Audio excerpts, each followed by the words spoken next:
Pas de répit pour les membres de la mission d'imprégnation du système éducatif sénégalais. Depuis lundi, les séances d'échange et de partage d'expériences se succèdent pour la délégation du ministère de l'Éducation nationale et de l'alphabétisation ivoirien.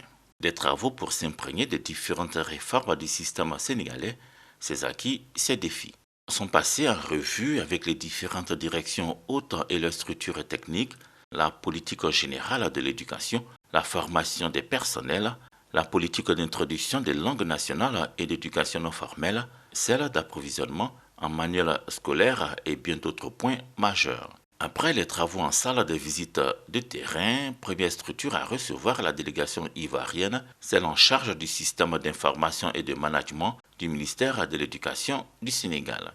Là, c'est l'évolution des absences et des retards cumulés par mois. Autre structure visitée, la direction des examens et concours, la DESCO, la sécurisation des épreuves, le financement du processus, l'évaluation des élèves sont au nombre des questions abordées ici. Nous avons des critères, nous évaluons en fonction des critères. Il y a ce qu'on appelle l'autonomie et l'indépendance des critères. Nous avons défini des critères, par exemple, quand je prends en mathématiques, un élève est pertinent parce qu'il est pertinent quand il pose l'opération normalement. Il sait que cette opération, ce problème-là, pour le résoudre, cette difficulté, il faut poser une division, une règle de 3.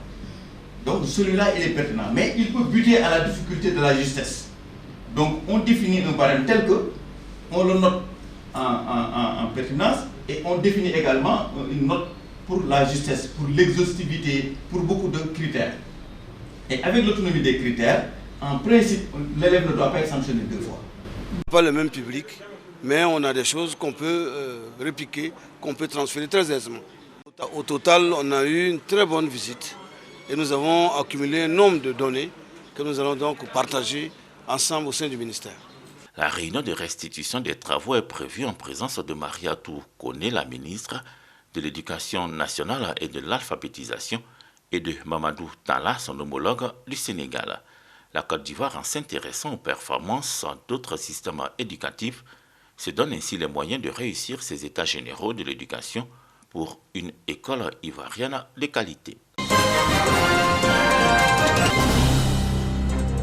329 tonnes de pesticides et déchets associés ont été détruits en Côte d'Ivoire depuis 2016 à la faveur du projet de gestion des pesticides obsolètes et déchets associés, indique le coordonnateur du projet au thème de cette première phase.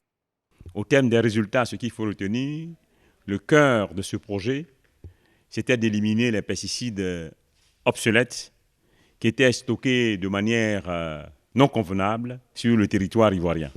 Le projet PSI, le projet de gestion des pesticides obsolètes, initié par l'État ivoirien et financé par le Fonds mondial pour l'environnement, prend la mesure de la menace à travers cette rencontre qui a vu la participation de certains agriculteurs. Nous avons fait complètement la transition écologique, donc nous travaillons à 100% biologique et nous avons tourné le dos aux pesticides de synthèse. Le directeur de cabinet du ministère de l'Environnement et du Développement durable s'est félicité des résultats de la phase 1 du projet, indiquant que la phase 2 consolidera les acquis. Toute chose qui concourt donc à préserver la santé de nos populations, à préserver aussi l'environnement. Et donc l'atelier nous a donné l'occasion de partager ces résultats, mais en même temps, l'atelier nous a donné l'occasion aussi de présenter les perspectives. Le démarrage de la phase 2 du projet PSI, le projet de gestion des pesticides obsolètes, va être mis en œuvre début 2022. Le projet a été négocié par le chef de l'État ivoirien Alassane Ouattara auprès de la Banque mondiale.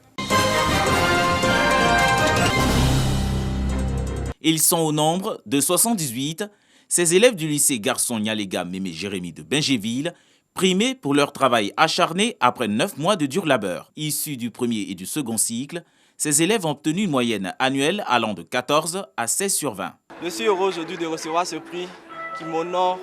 Je suis reconnaissant, je suis vraiment content de cette gratitude. C'est au fur de plusieurs efforts que j'ai reçu ce prix. J'encourage mes amis en classe de terminale et dans les autres classes à travailler dur. Nous inculquons à nos élèves et à nos collaborateurs le goût du travail bien fait. Parce que quand on est dans un domaine, il faut faire en sorte qu'on soit le meilleur. Et c'est ce que nous enseignons à nos enfants. Et c'est ce qui explique qu'en cette fin d'année scolaire, nous avons voulu marquer un arrêt pour récompenser les meilleurs. Et cela va créer une saine émulation entre les enfants eux-mêmes, leur permettre de se surpasser. Promouvoir l'excellence est l'objectif principal de cette journée de l'excellence et du mérite édition 2021. Les 4859 pensionnaires du lycée Garçon de Bingéville ont été invités à prôner la discipline et l'éthique, gage du développement humain et de l'amélioration du système éducatif ivoirien. Il y a des personnes qui ont eu les mêmes parcours qu'eux, qui ont pu réussir dans leur vie et que nous sommes à leur côté, que nous allons soutenir leurs efforts. Que la Côte d'Ivoire de demain, si on veut la construire, on va la construire avec tous les fils et toutes les filles de ce pays et les exhorter à toujours travailler, à sortir des raccourcis de succès, mais à travailler pour mériter tout ce qu'ils auront demain. La qualité du personnel enseignant a été reconnue par l'ensemble de l'administration de ce lycée d'excellence créé en 1903.